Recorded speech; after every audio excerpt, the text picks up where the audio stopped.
اعوذ باللہ من الشیطان الرجیم بسم اللہ الرحمن الرحیم۔ عزیز طلبہ، السلام علیکم ورحمۃ اللہ وبرکاتہ۔ میں محمد ناصر حسین مصباحی، استاذ دارالعلوم غریب نواز الہ آباد سے جماعت رابعہ کے تمام طلباء سے مخاطب ہوں۔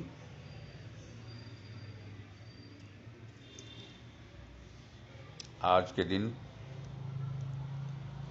6 مارچ 2021 کی تاریخ ہے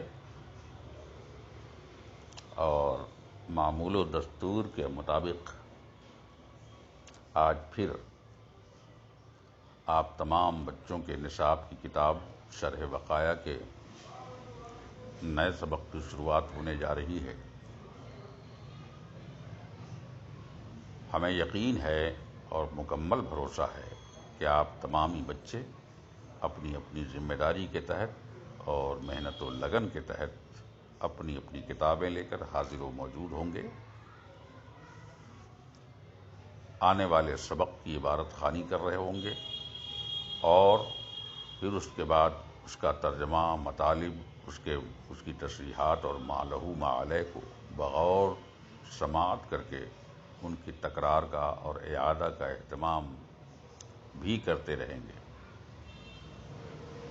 صفحہ نمبر 94 تک آپ نے کل سبق پڑھ لیا تھا جو کتاب التیمم سے متعلق ہے، اور آج صفحہ نمبر 95 پر سبق کی شروعات کی جا رہی ہے، جس کو یوں شروع کرتے ہوئے کہتے ہیں مصنف: وَيَنْقُضُهُ نَاقِضُ الْوُضُوءِ وَقُدْرَتُهُ عَلَى مَاءٍ كَافٍ لِطُهْرِهِ حَتَّى إِذَا قَدَرَ عَلَى الْمَاءِ وَلَمْ يَتَوَضَّأْ ثُمَّ عَدَمَهُ أَعَادَ التَّيَمُّمَ، وَإِنَّمَا قَالَ كَافٍ لِطُهْرِهِ حَتَّى إِذَا اغْتَسَلَ الْجُنُبُ وَلَمْ يَصِلِ الْمَاءُ لُمْعَةَ ظَهْرِهِ وَفَنَى الْمَاءُ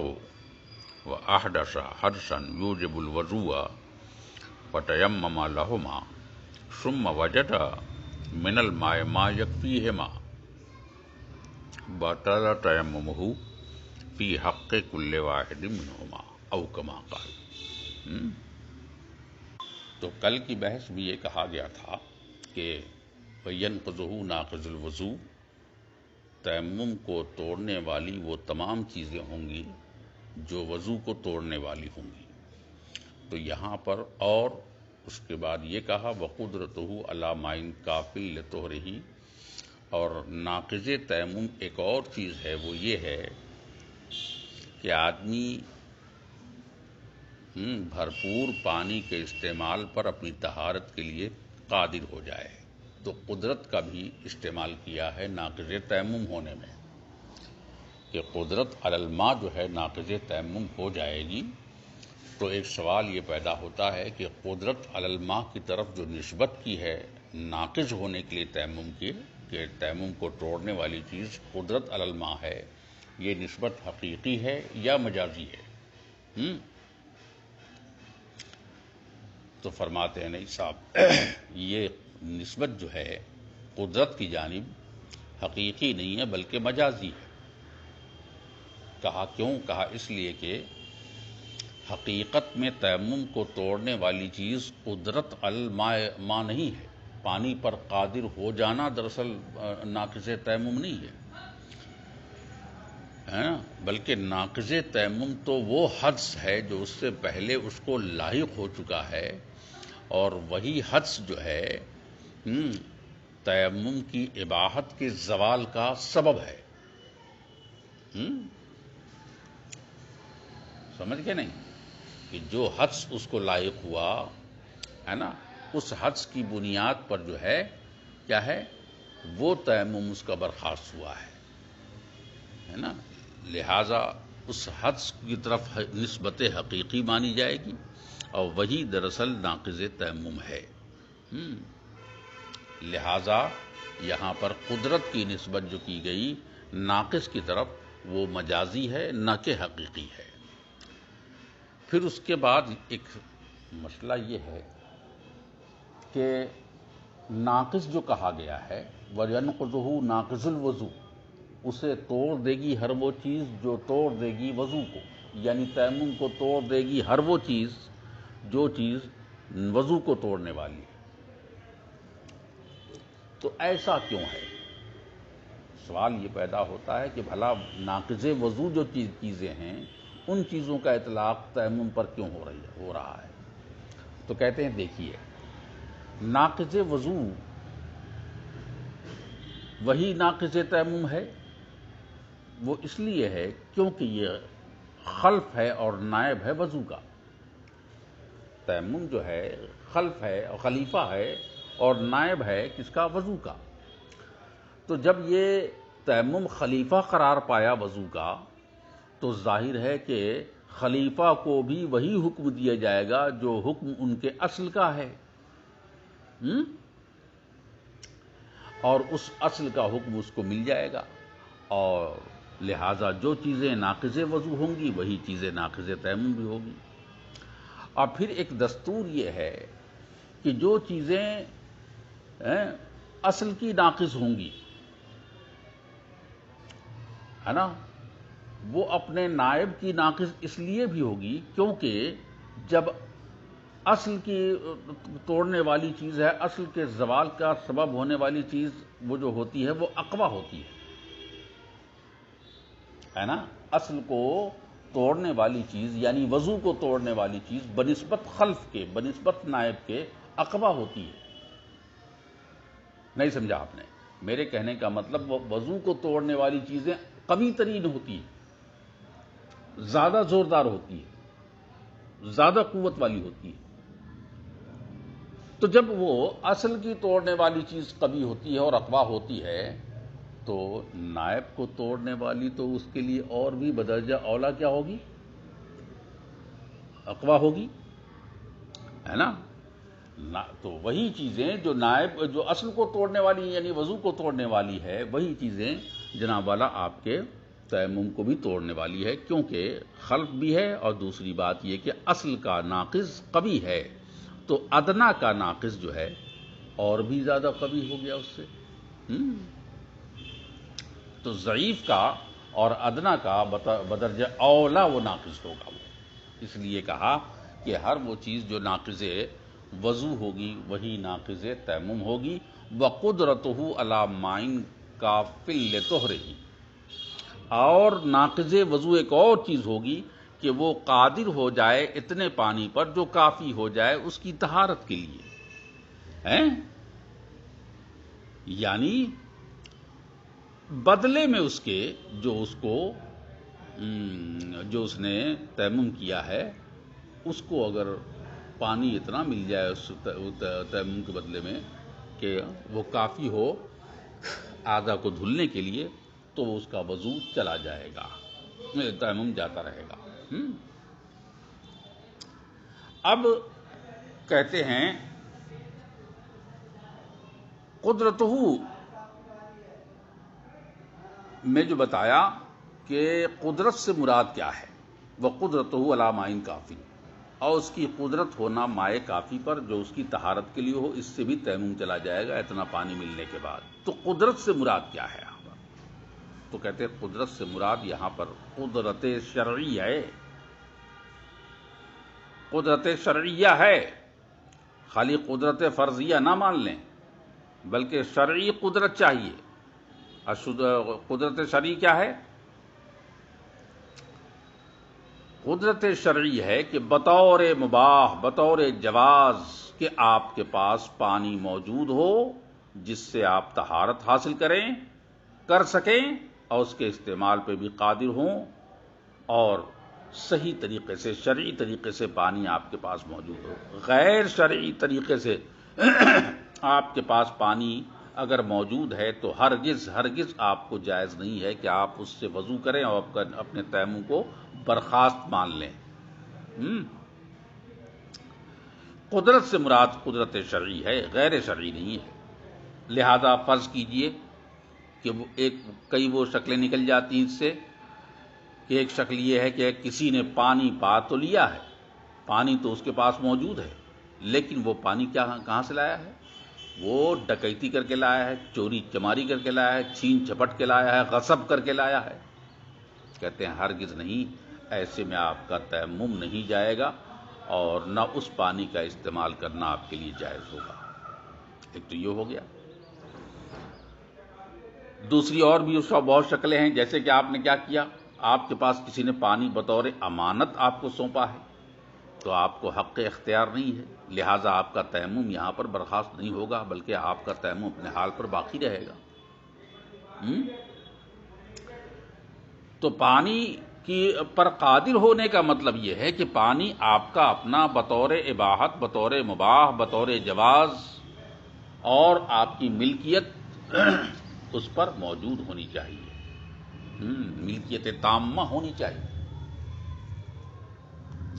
ہے نا، ناقص نہ ہو، ورنہ آپ غیر مباح طور طریقے سے آپ کسی کا پانی رکھا ہے اس کا آپ استعمال کر لیں، بغیر اجازت استعمال کر لیں، کہتے ہیں یہ قدر ہرگز آپ کو وضو کرنا جائز نہیں اس سے، اور نہ آپ کا تیمم جائے گا، آپ کا وضو نہیں، آپ کا تیمم نہیں ٹوٹے گا۔ اب اس کے بعد فرماتے ہیں علی مائن کافل لطہری، یہ قدرتہ کی بات ہو گئی، ناقص کی بات ہو گئی، قدرتہ کی بات ہو گئی، اب کافن کی بات دیکھیے، کافی ہو، کافی ہونے کا مطلب کیا ہے؟ اتنا پانی ہو کہ جس سے آپ سارے اعضائے وضو کو دھل لیں، تو کافی ہونے کا اشارہ اس بات کی طرف جانتے ہیں کیا ہے؟ کہ فرض کیجئے کہ کسی نے پانی اتنا پا لیا کہ تمام اعضاء کہ اس نے ہر ایک کو 2 بار دھلا، سارے اعضاء کو، ہاتھ پیر چہرہ سب کو جو ہے کیا کیا، 2 بار دھلا، سمجھے نا آپ، 2 بار دھلا۔ اب آخری میں کیا ہوا کہ دونوں پیر میں سے ایک پیر باقی رہ گیا، ہے نا، 2 پیر میں سے ایک پیر باقی رہ گیا، تو کہتے ہیں اب اس کا تیمم جاتا رہے گا۔ اس کا تیمم کیوں جائے گا؟ کہا اس لیے کہ اگر اس نے ایک بار سارے اعضاء کو دھلا ہوتا تو پورے سارے اعضاء کا دھلنا اس کے لیے ممکن بھی ہوتا، اور سارے اعضاء کو کما حقہ وہ دھل لیتا، غسل کر لیتا، وضو مکمل ہو جاتا، لیکن انہوں نے اکتفا نہیں کیا اور اختصار نہیں کیا، بلکہ بڑی فراوانی سے سارے اعضاء کو 2 بار دھلا۔ وہ چاہتے تو ایک بار دھل لیتے، ہے نا۔ تو کافی ہونا چاہیے، مائع کافی ہونا چاہیے، تبھی جا کر آپ کا تیمم جو ہے باطل ہوگا۔ اب یہاں پر باطل کیوں ہوا تیمم آپ کا؟ کہ اگر پانی ملا آپ کو، آپ نے دونوں پیر میں سے دونوں عضو کو، سارے اعضاء کو 2 بار یا 3 بار دھلا، تو 2 بار نہ دھلتے آپ، ایک بار ہی دھل لیتے، آپ کا فرض ادا ہو جاتا۔ تو یہ آپ کو اختیار تھا، آپ مائع کافی پر قادر تھے، لہٰذا اب آپ کا تیمم باطل ہو گیا، ہے نا۔ اب اگر آپ کو پانی ملتا ہے تو پورا وضو پورا کیجئے، اور پیر اخیر میں آپ کا جو باقی رہ گیا تھا اس کو بھی دھلیے، ورنہ پھر یہ کہ صاحب آپ کا تیمم گیا، تیمم باطل ہو گیا، کیونکہ بدمعاشی آپ نے کی ہے۔ بدمعاشی یوں کی ہے کہ فروانی کرتے ہوئے آپ نے سارے اعضاء کو 2 بار 3 بار دھلا، اخیر میں ایک پیر رہ گیا، اس کا ایک لمع رہ گیا، ایک چھوٹا سا حصہ باقی رہ گیا،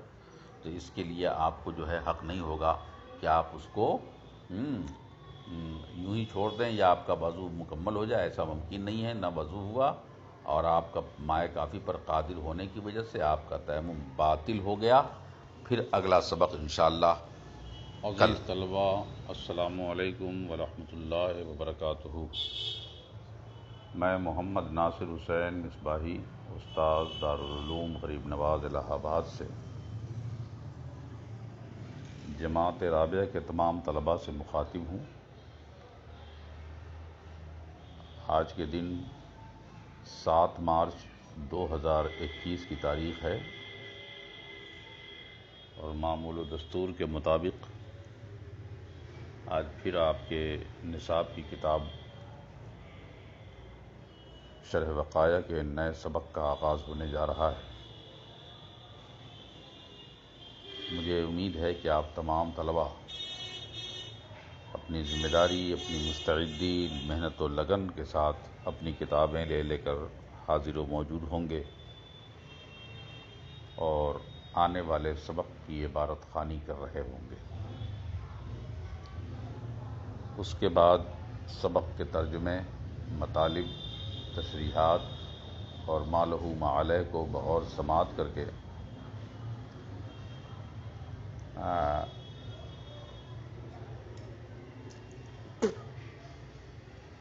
ان کی تکرار اور اعادہ کا بھی اہتمام کرتے رہیں گے۔ ابھی تک جو آپ نے سبق پڑھا تھا صفحہ نمبر 94 سے لے کر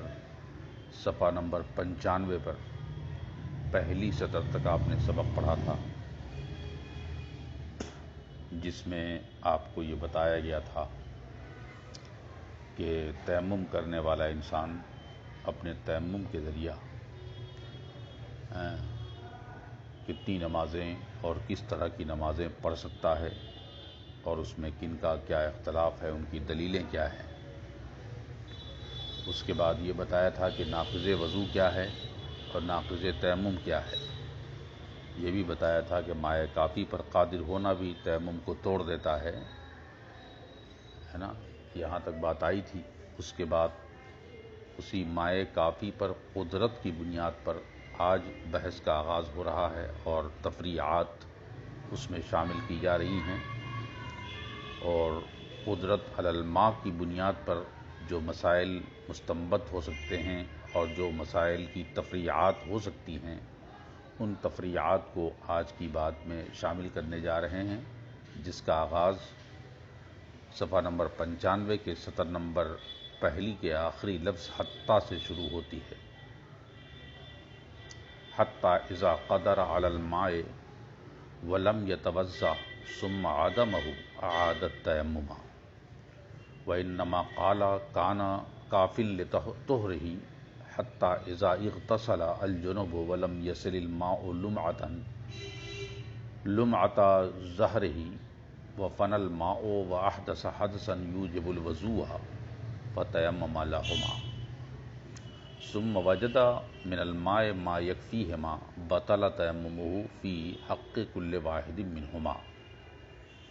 وإن لم يكف لأحد بقي في حقهما وإن كفى لأحدهما بعينه غسله ويبقي التيمم في حق الآخر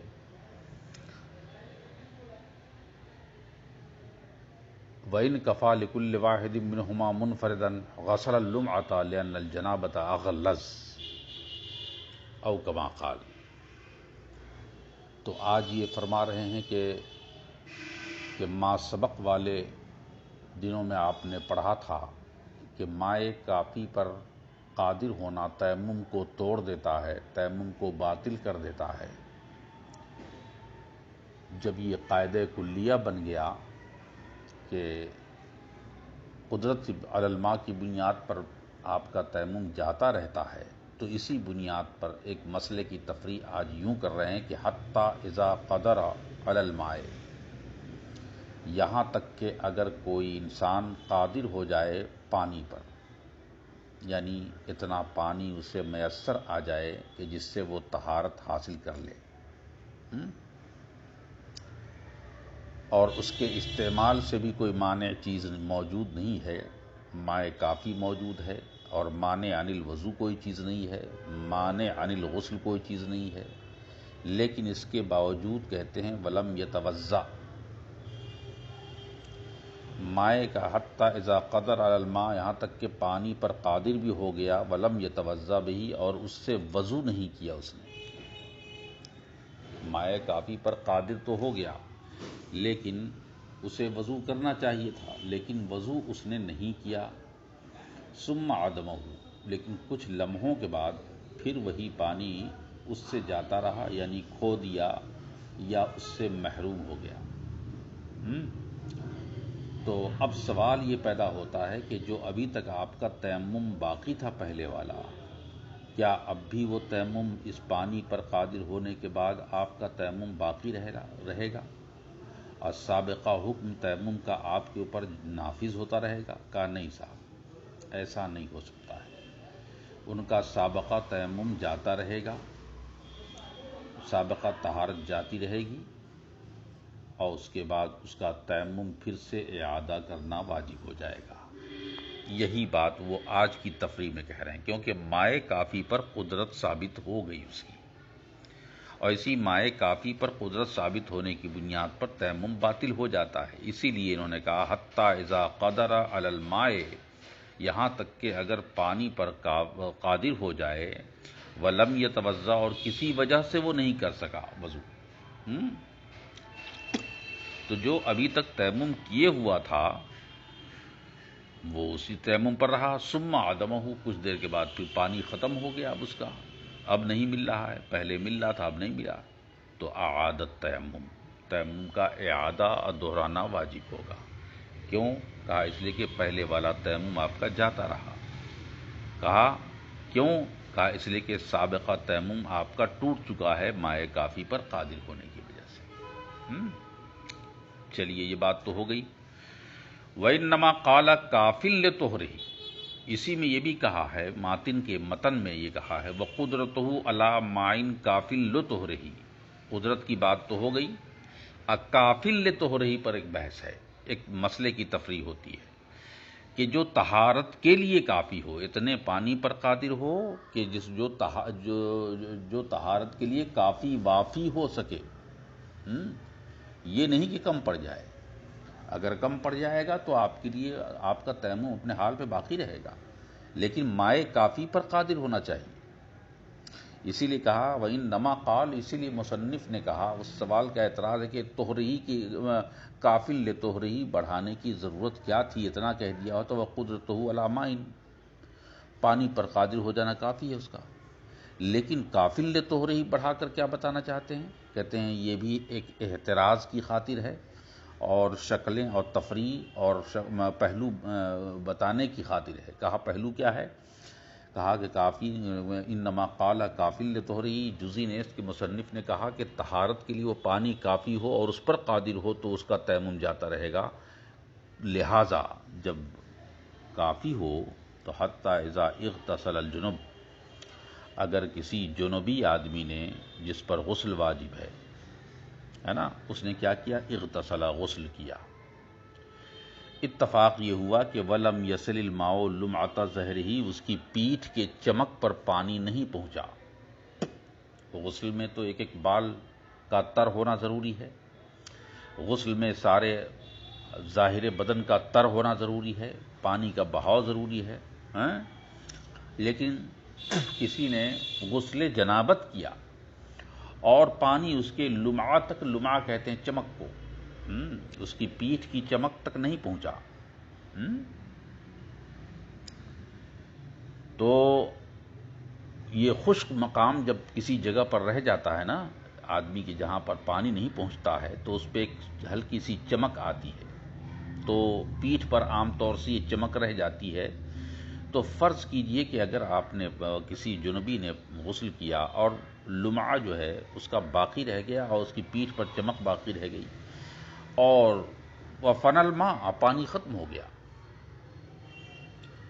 غسل جنابت کیا، پانی جو ہے پیٹھ کی لمعہ تک نہیں پہنچا، وَفَنَى الْمَاءَ، اب پانی ختم ہو گیا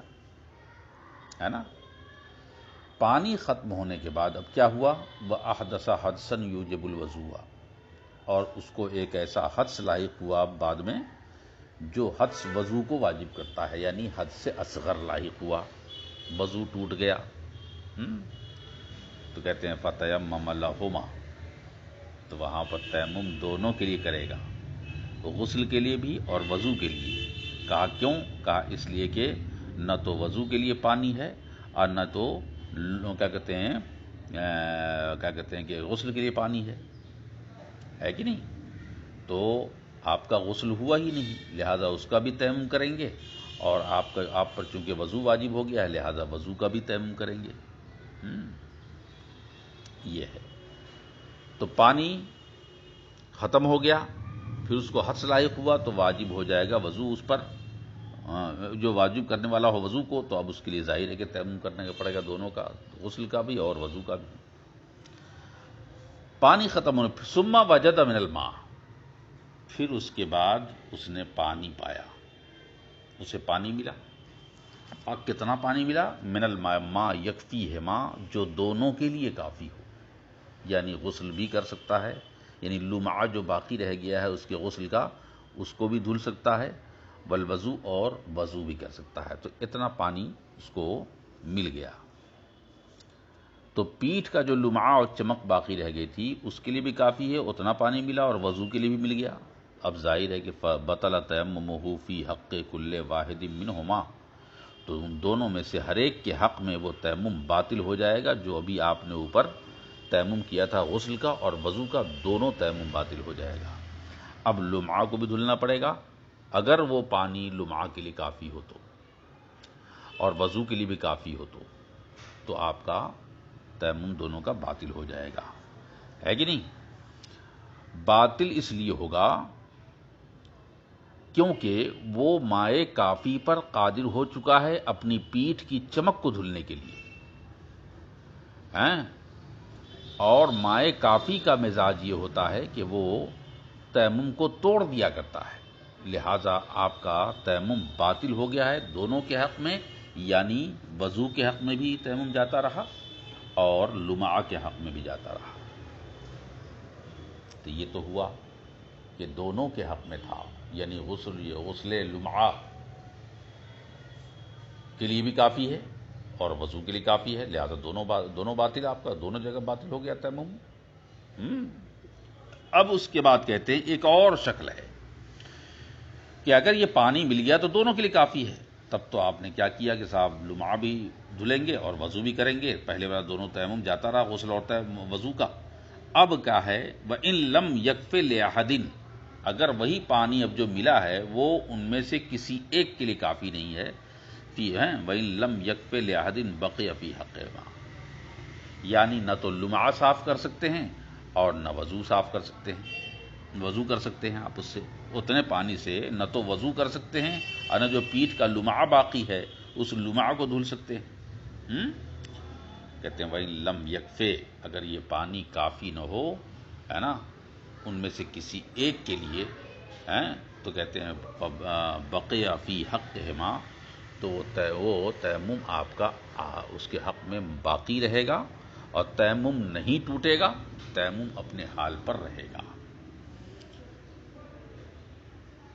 اب یہ کیوں حال پر رہا؟ کہا اس لیے کہ جو ابھی پانی ملا ہے، پانی تو مل گیا ہے، قادر تو ہو گیا ہے، لیکن قدرت علی الماء کافی نہیں ہے نا۔ اور انہوں نے شروع میں متن میں کیا فرمایا تھا؟ علی ماء کافٍ، اتنے پانی پر قادر ہو جو کافی ہو، چاہے وہ لمحہ کے لیے ہو چاہے وضو کے لیے ہو، تب جا کر جناب والا وہاں پر آپ کا تیمم باطل ہوگا، کیا کہتے ہیں تیمم جائے گا، باطل ہوگا۔ اگر کافی نہ ہو تو نہیں جائے گا۔ تو یہاں پر کیا ہوا یہ کہ صاحب اگر دونوں کو کافی نہیں ہے تو دونوں کے حق میں تیمم باقی رہے گا، بقیہ فی حقہما، تیمم دونوں کے حق میں باقی رہے گا، باقی انشاءاللہ۔ عزیز طلبہ، السلام علیکم ورحمۃ اللہ وبرکاتہ۔ میں محمد ناصر حسین مصباحی، استاذ دارالعلوم غریب نواز الہ آباد سے جماعت رابعہ کے تمام طلبہ سے مخاطب ہوں۔ آج کے دن 13 مارچ 2021 کی تاریخ چل رہی ہے،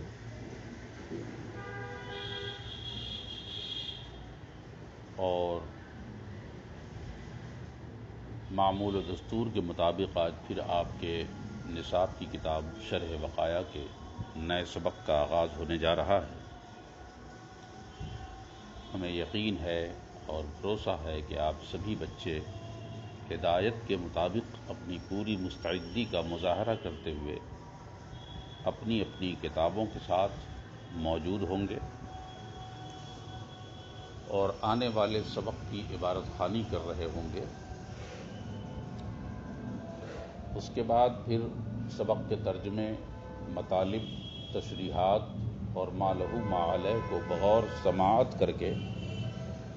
ان کی تکرار اور ان کے اعادے کا بھی اہتمام کریں گے۔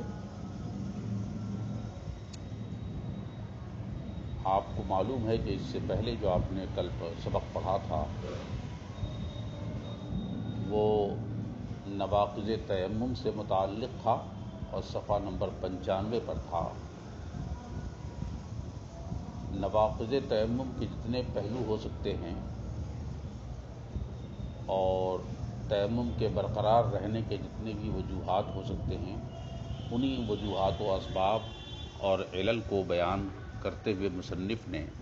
صفحہ نمبر 95 پر گفتگو کو مکمل کیا تھا۔ اس کے بعد صفحہ نمبر 95 کے آخری 3 سطروں میں جو باتیں باقی رہ گئی تھی ان کا آج آغاز ہونے جا رہا ہے، اور اس کا آغاز یوں ہو رہا ہے: اما اذا تیمم للجنابۃ ثم احدث فتیمم للحدث ثم وجد الماء فقضى في الوجه المذکورۃ وإن تیمم للجنابۃ ثم احدث ولم يتيمم للحدث فوجد الماء فإن كفى اللمعة والوضوء فظاهر وإن لم يكف لأحد لا ينتقض تيممه فيستعمل الماء في اللمعة تقليلا للجنابة ويتيمم للحدث وإن كفى اللمعة لا الوضوء انتقض تيممه ويغسل اللمعة وتيمم للحدث لعدم قدرته على الماء۔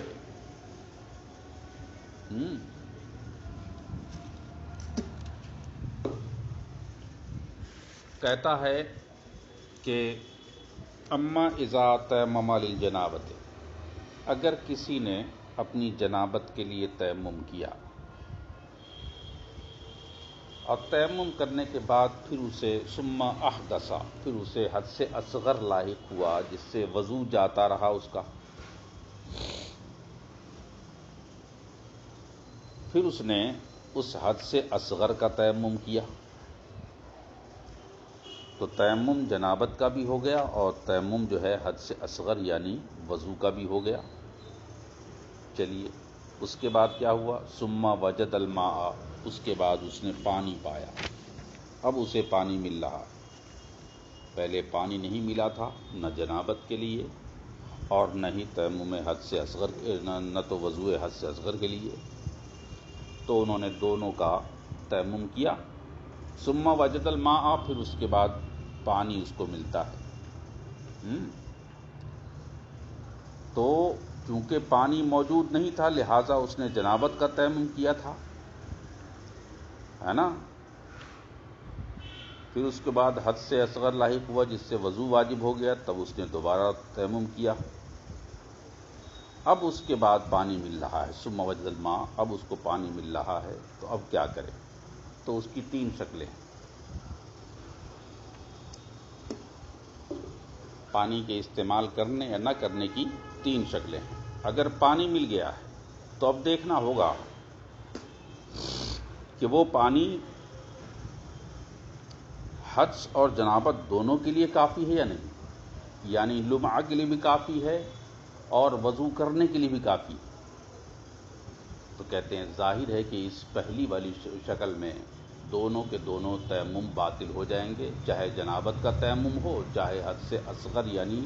وضو والا تیمم ہو، دونوں کے دونوں باطل ہو جائیں گے، کیونکہ یہ مائے کافی پر قادر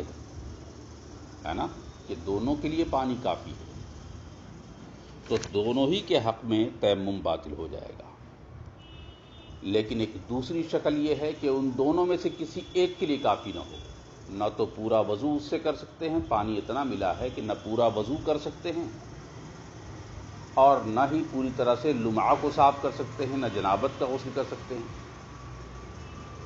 تو کہتے ہیں اب کیا ہوگا؟ تو کہتے ہیں اب فقہ کا یہ حکم ہے کہ یہ تیمم دونوں کے حق میں باقی رہے گا اور دونوں کا تیمم یعنی تیمم جنابت بھی باقی رہے گا اور تیمم وضو بھی باقی رہے گا، کیونکہ دونوں میں سے کسی ایک کے لیے بھی کافی نہیں ہے۔ تو شروع میں ہی پڑھا گیا تھا یہ مسئلہ کہ مائے کافی پر قادر ہونا چاہیے، نہ کہ مائے ناکافی پر۔ مائے کافی جب تک نہیں ہوگا تب تک آپ کا تیمم باطل نہیں ہوگا۔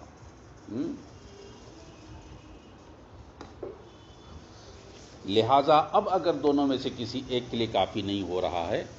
تو اب آپ کا دونوں تیمم باقی رہے گا۔ دو شکلیں ہو گئی۔ تیسری شکل یہ ہے کہ اگر جنابت اور لمعہ اور وضو میں سے کسی ایک کے لیے متعین کر کے، ہے نا، وہ پانی کافی ہے، جو پانی آپ کو ملا ہے وہ پانی متعین کر کے کسی ایک کے لیے کافی ہے، تو کہتے ہیں کہ اگر کسی ایک کے لیے، جیسے مان لیے لمعہ کے لیے کافی ہے،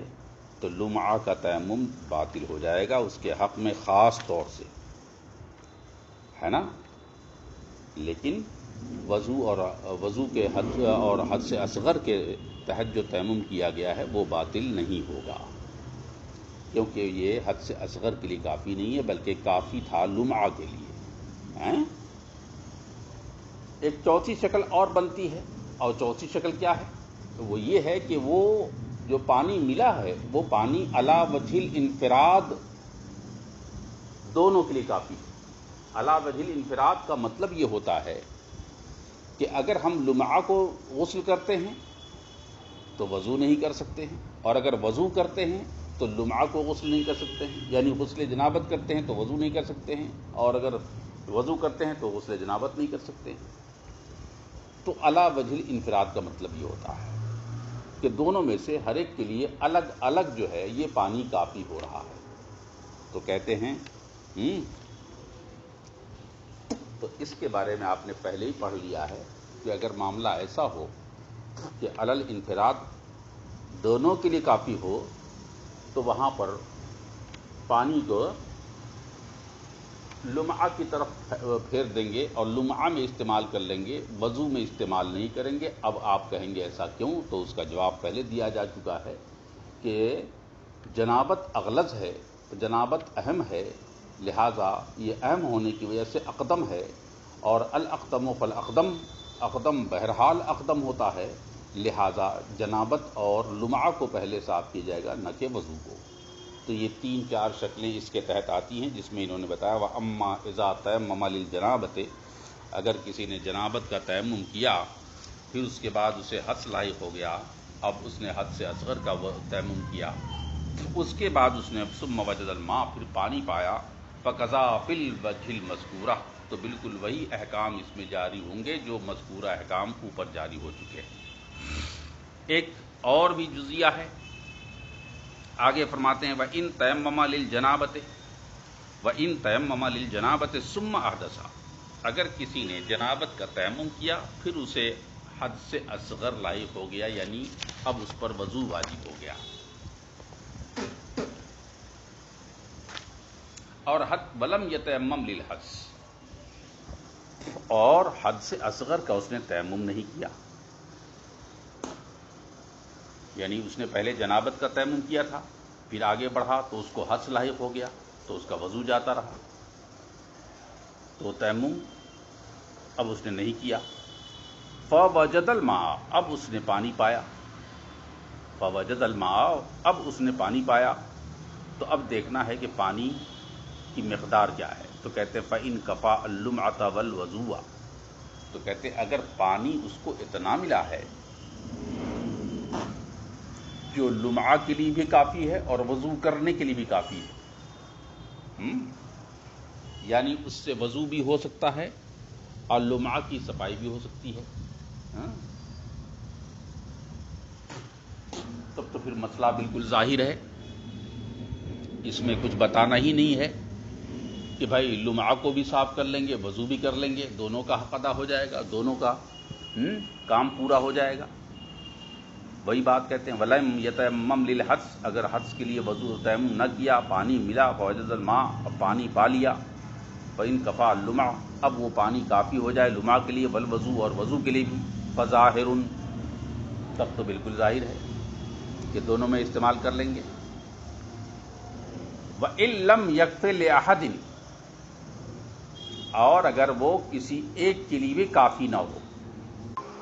اور اس کے بعد فرماتے ہیں آگے وَإِن لَّمْ يَكْفِ لِأَحَدٍ، اور اگر ان میں سے کسی ایک کے لیے بھی وہ پانی جو ملا ہے وہ پانی کافی نہ ہو ان میں سے کسی ایک کے لیے، نہ تو لمعہ کے لیے نہ وضو کے لیے، نہ حد سے اصغر کے لیے نہ تو لمعہ کے لیے، کہ اس سے نہ تو لمعہ صاف کر سکتے ہیں نہ ہی وضو پورا ہو سکتا ہے، دونوں میں سے کسی ایک کے لیے بھی کافی نہیں ہے، تو بھی مسئلہ ظاہر ہے کہ لا ينتقض تیممہ، اس کا تیمم باطل نہیں ہوگا، اس کا تیمم باطل نہیں ہوگا، یعنی تیمم جنابت باطل نہیں ہوگا۔ کہا یعنی جنابت کے حق میں تیمم باطل نہیں ہوگا، کیونکہ مائے کافی پر قدرت تو ہوئی نہیں، کہا لا ينتقض تیممہ، تو اس کا تیمم یعنی لمعہ والا تیمم باطل نہیں ہوگا۔ کہا کیوں؟ کہا اس لیے کہ